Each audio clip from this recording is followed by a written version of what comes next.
one of the things was we learned not to quit. We got off to a 1-5 start, and so anyway, after going through that, we did a little soul searching. We came back. We got back to playing King William football, and we won 4 straight coming down the end, and we got into the playoffs. We actually got a first round home game. So anyway, we fought our way back into it. It was the stuff that we kept telling the kids: stay the course. You'll get back into it, and we did.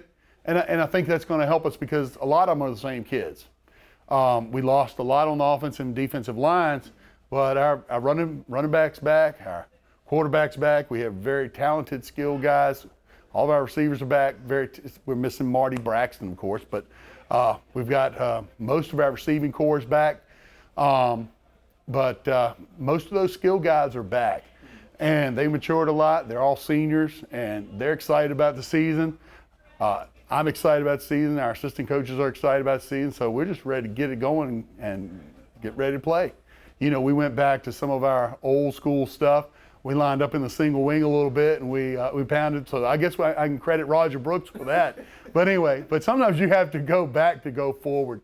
So that really worked out for us. And, the kids really bought into it there at the end. And, what can you say? You got to love it when the kids dig deep and give you everything they got. It made them closer. That's right. Because, at first you start to question yourself. The players are questioning themselves. They start to question their teammates. And then once you go through and you look at all of that, sometimes you realize that the fingers are pointing right back at yourself. And I think everyone on that team matured and started to understand that, hey, I need to step up and make things happen. There aren't some of these more talented guys around that are going to, people like DeMond Claiborne and Javion Robinson we had in the past. Those guys aren't here. We got to step up. We got to do it on our own. And I think that's the point we got to last year. And that helped get us back into the playoffs. Well, it makes me listen to the people around me.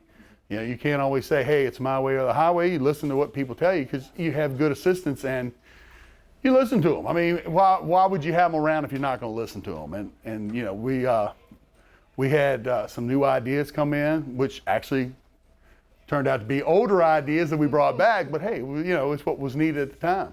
I like the spirit that they have. I think that they bring an energy to the game. I think that we're gonna this receiving core, the quarterback, the running back. I think there's skill guys that are returning as seniors. They've been through the hard times and they've weathered the storms, and I think they're ready to show what they can do. Our older guys are definitely leaders, and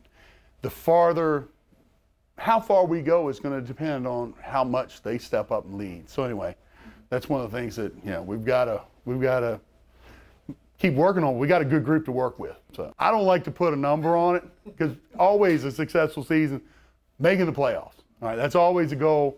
We want to get in the playoffs. After we get in the playoffs, we set new goals at that point. Let's get in the playoffs. Let's make things happen. We always had that ultimate goal. I think every school that suits up has the ultimate goal of a state championship, but they don't come very often. So when you get them, you got to enjoy it. But I really think, our goal is to make a playoff because that is the first step to reaching that goal. And, everybody in the state of Virginia has that same goal when they start off. But to make the playoffs, make as much noise as we can and see where it takes us.